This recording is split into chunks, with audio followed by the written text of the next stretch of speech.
জামাই আমাকে আজকে কি শাস্তি দিল। এত মজা হয়েছে খিচুড়িটা, আমি আবার খাইতে চাই, আমাকে আবার দিও। আমার মতো এরকম শাস্তি আর কে পেয়ে থাকেন কমেন্টস করে জানাবেন। আসসালামু আলাইকুম, কেমন আছেন সবাই? আলহামদুলিল্লাহ আমি অনেক ভালো আছি। চলে আসলাম আজকে আপনাদের কাছে একটি নতুন ব্লগ নিয়ে।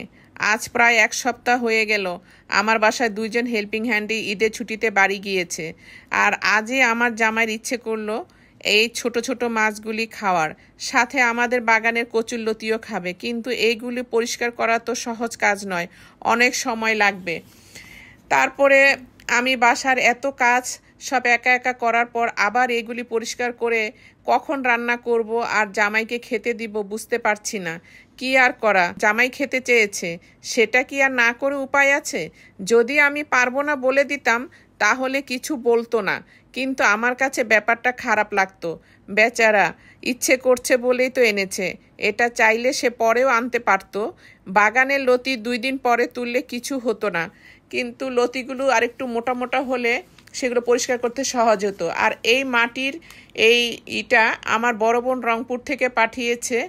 এটাতে আমি দেখলাম মাছগুলো ঘষা দেওয়ার সাথে সাথে আঁশগুলো ছুটে যাচ্ছে এবং মাছ কোটা আমার জন্য খুব সহজ হয়ে যাচ্ছে। আপনারা চাইলে এই জিনিসটা সবাই কিনে এভাবে ছোট ছোট মাছগুলো পরিষ্কার করতে পারেন। এতে মাছ খুব তাড়াতাড়ি পরিষ্কার হয়ে যায় এবং কাটাও খুব তাড়াতাড়ি হয়ে যায়। আমিও খুব সহজভাবে এই মাছগুলো সব কেটে ফেললাম। এই দেখেন কত সুন্দর করে আমি মাছগুলো কেটে এখন এগুলো আমি ধুবো, লবণ দিয়ে সুন্দর করে খেচে খেচে ধুবো, পরিষ্কার করে নেব। তারপরে আমি এই মাছগুলোকে রান্না করব। আর এই ফাঁকে আমি আবার এই চিকন চিকন লতিগুলো কুটে নিচ্ছি। এই যে খুব কষ্ট হচ্ছে, তারপরও যেহেতু লতিগুলো আবার রেখে দিলে সেগুলো শক্ত হয়ে যায়, পরিষ্কার করা খুব কঠিন হয়ে যায়, তাই আমি এগুলো আস্তে আস্তে পরিষ্কার করে নিচ্ছি। তা আমার রান্না মোটামুটি শেষ। এই যে কচুরলতি বড় বড় মাছগুলো আমি ভাজি করেছি, এখন আমি খাচ্ছি। তো আলহামদুলিল্লাহ খাবারগুলো যে এত মজা হয়েছে, আমি খুব তৃপ্তি সহকারে খেয়েছি। এখনও আমার জামাই আসে নাই, সে আসলে পরে খাবে। আমি আমার খাবার খেয়ে নিচ্ছি। খাবার দাবার শেষে আমি কিছুক্ষণ রেস্ট নিলাম। তারপরে বিকেল হয়ে গেল, আমার জামাই চলে আসলো, তাকেও খেতে দিলাম। তো খেতে দেওয়ার পরে হঠাৎ করে দেখলাম আমার বাসায় আমার ভাস্তি ভাগ্নি ওরা চলে আসছে। ওরা আসার পরে ওদেরকে এখন আমি কি খেতে দিব। বিকালে যা চা নাস্তা ছিল সব কিছু দিয়েছি, কিন্তু রাত্রে ডিনারের জন্য তারা তো ছোট মাছ খাবে না।